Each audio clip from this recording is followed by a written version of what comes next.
that Lucifer had been studying the Bible. And he found in Daniel 12:4, where we are told about the time of the end, many shall run to and fro, knowledge shall be increased. He understood it to be that we're getting to that point. And he had, with all the spirit counselors, to change their modes of operation in order, to ensnare people. And he devised a way whereby people would disqualify themselves from being members of Christ's kingdom. And he was just very candid about this. Oh, yeah. Telling you and the rest of the group, 60 or 70 people there, the plans that close to 100 people. Lucifer had revealed to him. And by the time the council came to a close,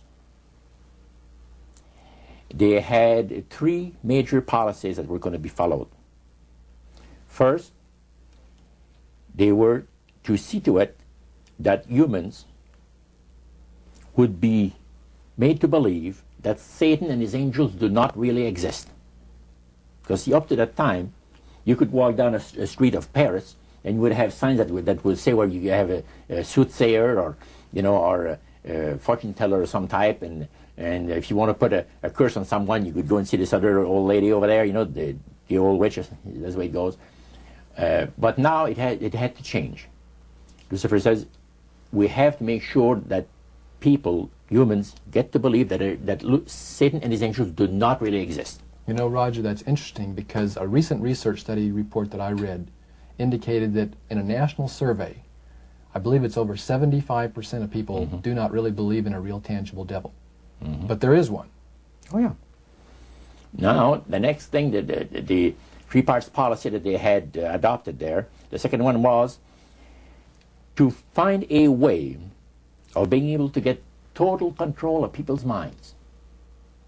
And that would be done by taking hypnotism out of the realm of the occult and introduce it as a new science for the benefit of mankind.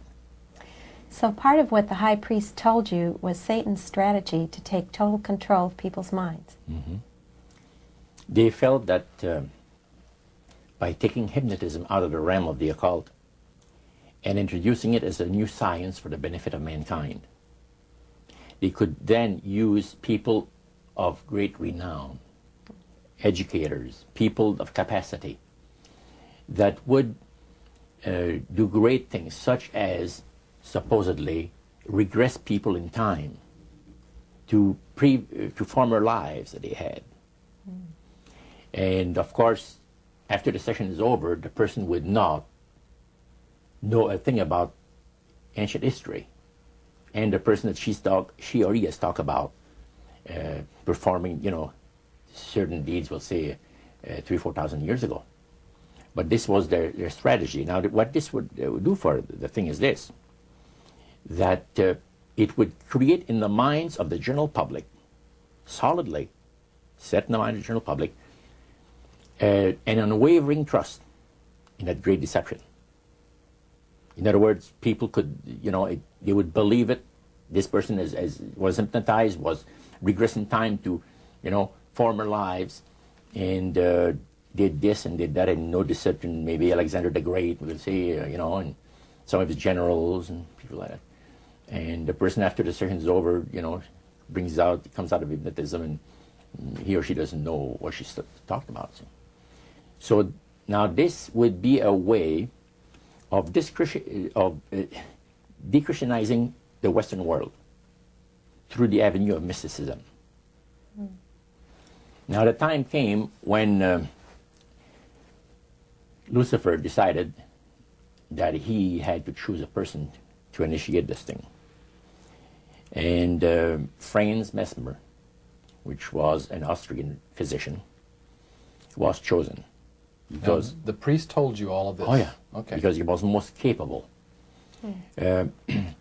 Mesmer originated a theory called animal magnetism, later on named mesmerism.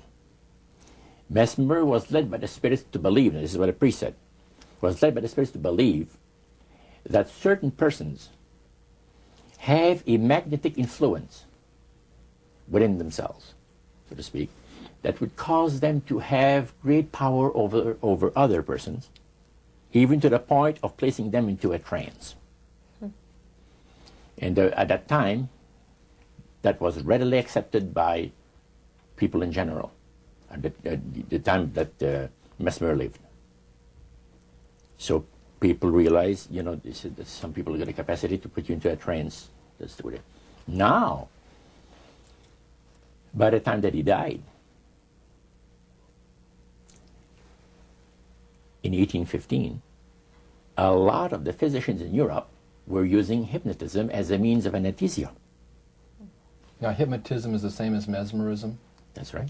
Okay. So mesmerism that's been developed to a higher degree of refinement. And the priest went on saying that the plan of Satan to deceive the human family this way, he says, is the most intriguing thing to his mind. And he went on saying how it was going to be brought about. He said that a fellow by the name of Darwin and another fellow by the name of Thomas Henry Huxley would be used by the spirits because in their childhood they had been hypnotized by medical doctors.